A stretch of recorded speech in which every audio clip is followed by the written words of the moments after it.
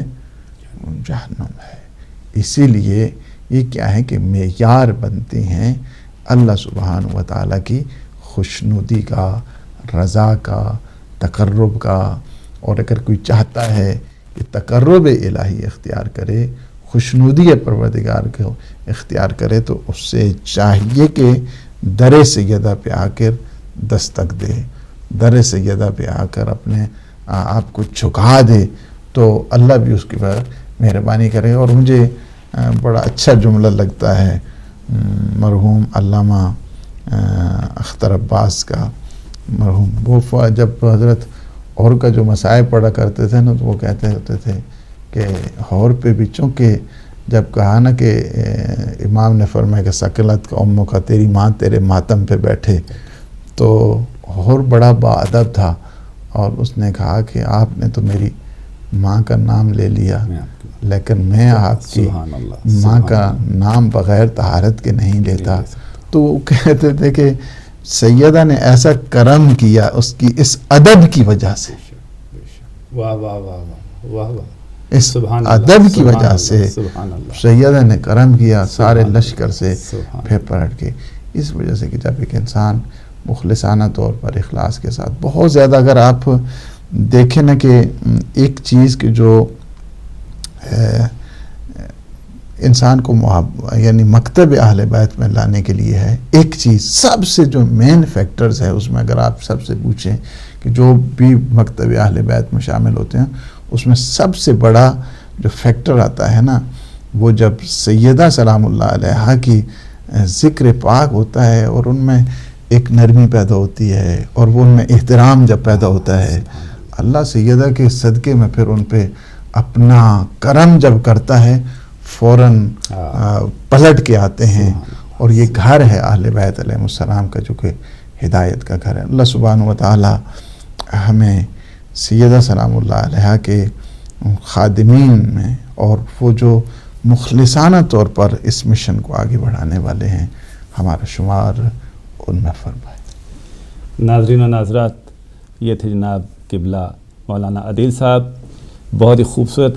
جیسے مجھے بہت سارے علماء کے مختلف ایک ایک جملے یاد رہ جاتے ہیں کیونکہ وہ زندگی کا حاصل بن جاتے ہیں, مجھے آج قبلہ عدیل صاحب کا یہ جملہ ہمیشہ یاد رہے گا, اور آئندہ زندگی میں اسے اکثر کوٹ بھی کیا کروں گا کہ رضی اللہ کا معیار یہ ہے کہ اگر آپ نے فاطمہ کی رضا حاصل کر لی تو آپ رضی اللہ بن سکتے ہیں.